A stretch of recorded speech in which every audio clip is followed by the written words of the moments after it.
coverage you can count on.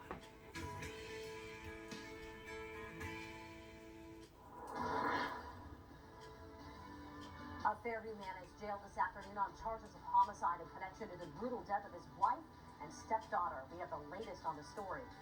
Also, it comes less than a week after a homicide in Mill Creek that has a husband jailed and facing charges, and we continue to follow the latest in this case.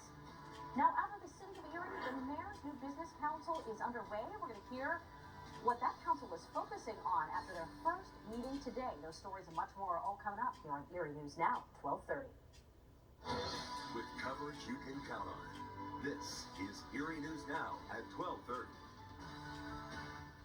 Glad to have you with us this midday. Hi, everyone. Next 24 to 36 hours and 10 minutes. Eva? All right, David, thanks so much. We'll see you then. But right now, we have the latest information on an apparent double murder in Erie County. Police say the suspect has confessed, but so far, it's not known why he apparently killed his wife and his adult stepdaughter, all while a 14-year-old was tied up in the basement.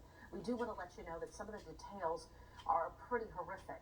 Meanwhile, the coroner in Erie County is doing some autopsies this afternoon on the bodies of the victims. But Erie News Now was there as 57-year-old Regis Brown was led away last night to jail. State police say they found the bodies of Brown's 53-year-old wife Michelle and her 35-year-old daughter Tammy Greenewald at the family's home on Westbridge Road yesterday in Fairview. Troopers found Brown's body wrapped up in a carpet in the garage. They discovered Greenewald's body in a bedroom covered with a blanket. Police say it started back on Friday when Greenewald's 14-year-old daughter came home from school. Regis Brown tied her up in the basement, police say, and when Greenewald showed up, Brown tied her up and stabbed her several times in the chest. A 14-year-old told troopers that she heard her mother screaming. Police say Regis Brown then bludgeoned his wife, Michelle Brown, with a sledgehammer when she came home on Friday.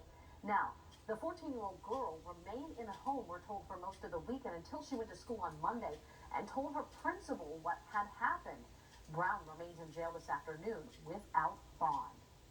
Well, both Michelle Brown and Tammy Greenewald worked at St. Vincent Hospital, and their manager became concerned when they didn't show up for work yesterday. Today, St. Vincent released a statement to Erie News Now about the loss of the mother and daughter employees, and it says, the family of caregivers at St. Vincent Consultants in Cardiovascular Disease and St. Vincent Hospital offer their profound sympathy to the family of the treasured employees whose lives were lost in this tragedy.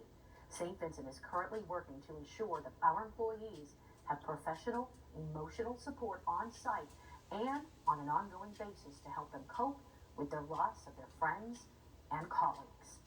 The accounts payable manager at St. Vincent, who alerted state police, say it was unlike Greenewald and Michelle Brown to not show up for work.